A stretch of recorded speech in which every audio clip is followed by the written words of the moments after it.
Alright, my name is James Andrew Hearn. I'm giving you a little tour of Blueworld. That's anywhere that I lay my head or call home. This is Blueworld Studios because this is where I paint. I'm going to give you a little tour right now. I started off by showing you my Artograph LED 200, which is such a valuable tool for me. It's as the camera obscura was to the great masters of the world. Let's see here. Let's do a little happy tree right here. Now actually what I'm going to do is just show you some of my paintings that are around. Some are finished, some are not. And those cats. Name of that one is called Man, I Told You That Wasn't Catnip.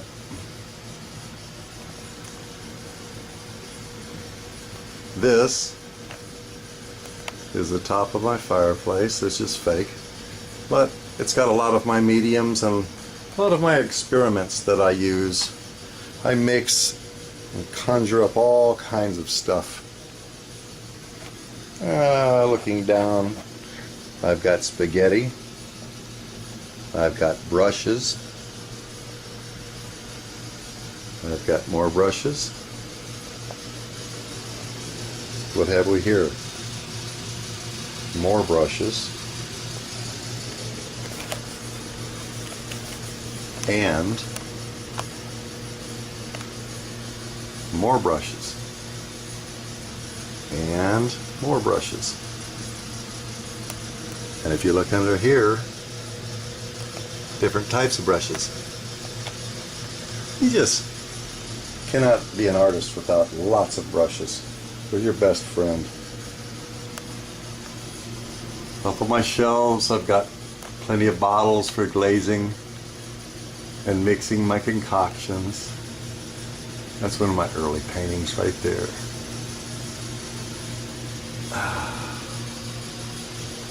Another thing any artist needs is lots and lots of paint. That's oils. Down below is all acrylics. And down below that is a lot more acrylics.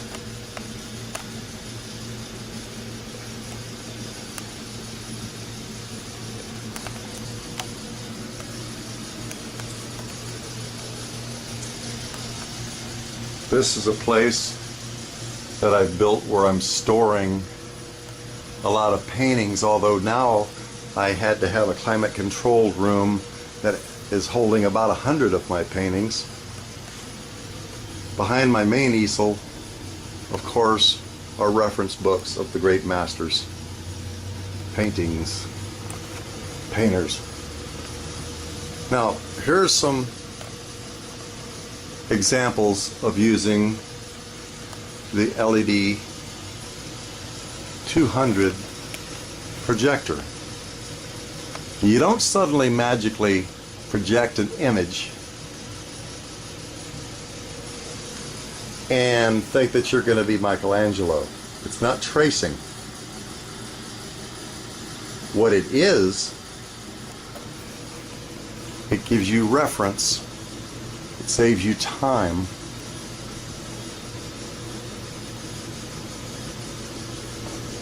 Now, all of these are not, I don't use the projector on, but a lot of them I do. It saves me time. And when I was first learning, for instance, noses, I didn't know how to do noses or whatever. Here's an example of the LED 200. And this is the latest painting I'm working on right now. And I definitely used the LED 200 on that urn. Let me bring that in. I still haven't begun to touch the detail, but Notice the thick impasto paint I'm using for the Mexican floor, and the experimentation where the flowers are going to go. And I'm putting that on the back of an old mirror.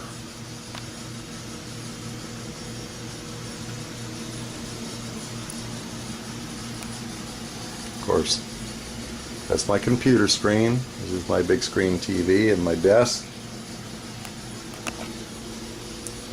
And no art studio is complete without Doobie! Doobie! Okay, and you need a nice camera. There's my baby right there. Now, step right out into my official drying room, which is my front porch.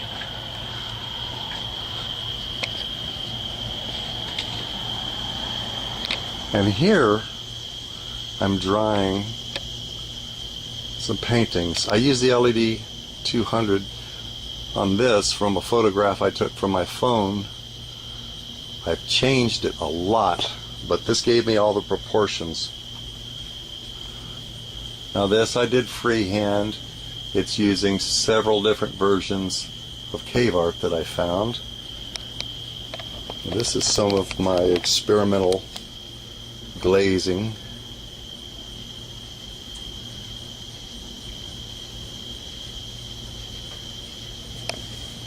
Okay, now on to the showroom. I call it my kitchen. You see, there's a future painting right there just waiting to be born. Alright, that's on the back of an old mirror there. I use the LED 200 to get the proportions right on that. The same with the shed up here. It's an actual shed from, I found it in the country. I took a picture of it. And this is one of my very first projects I ever did using the LED 200 projector. And it's a self-portrait. And I call it The Wizard of Blueworld. And of course, the LED 200 did not do the stained glass I did, or the arch doors, but they did do the Ghost of Youth. The projector saved me so much time. Now see, I learned to be an artist. I learned to draw freehand first before ever doing that. So I'm not saying that you replace actual drawing and learning proportions, angles, and whatnot, and rely on that. You use a projector. For the beginner, you use the projector as a tool to start instantly creating wonderful art and not be frustrated or discouraged. For the professional and even the master, it's unlimited what you can do. Okay? That's on the back of an old mirror too. And that was using the LED 200. My very first still life. I call it a nice pair.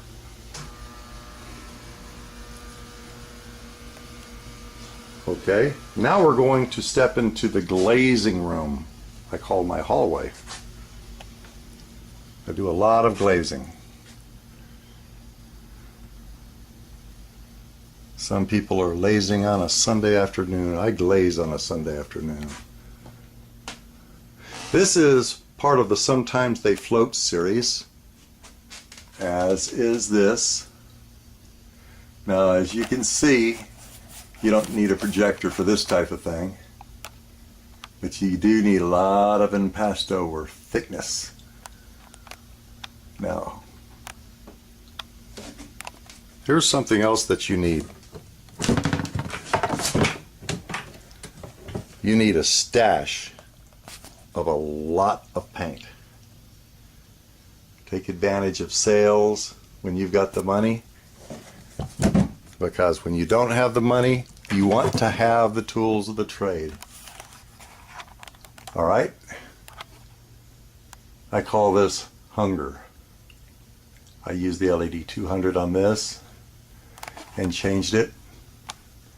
And you can see the thickness of the paint on the side, which actually makes for a more dimensional painting. I'm experimenting a lot with textures and colors and simplicity.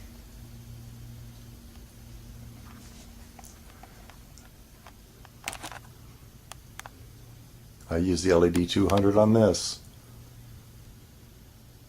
Now keep in mind, I've changed them incredibly from the way they were. This is my favorite model.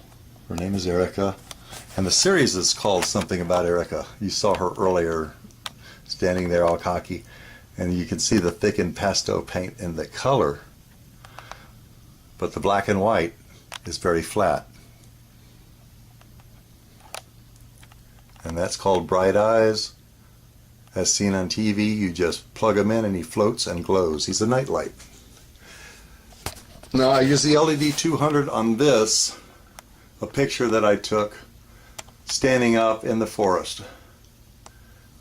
And I used a little bit of my hero's technique, Mr. Vincent van Gogh, and as you can see, instead of doing clouds, I actually swirled wet on wet with the white with the palm of my hand to create that. And if you look real careful, there's a lot of impasto using burnt umber paint.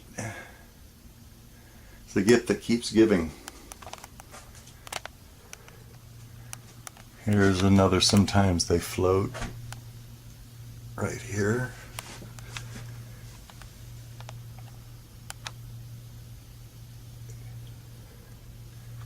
I've got a series called The Wizard of Blueworld, and one of my specialties is some of my secret formulas of glazing and concoctions that one day I plan on having my own line.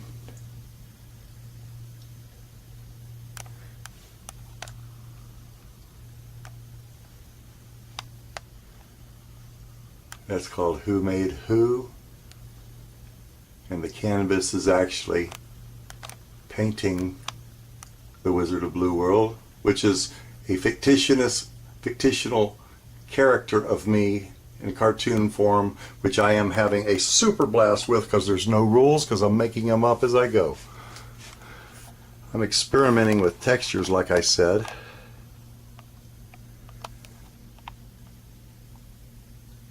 Okay. Well,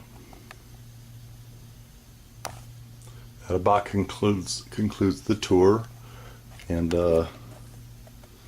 all I can suggest is if you don't have any Artograph products, you need to run out and quit going and dancing all night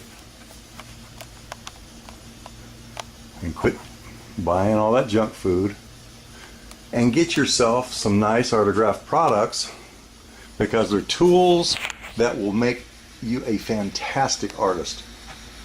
No matter what level that you want to be at, it's something that you need. I was going to fade out, because this painting will be splendid when it's done. But I'm going to fade out with Erica because she's prettier. And that is called Something About Erica. That's that model I was telling you about. And look at that face. And with that, good night, friends.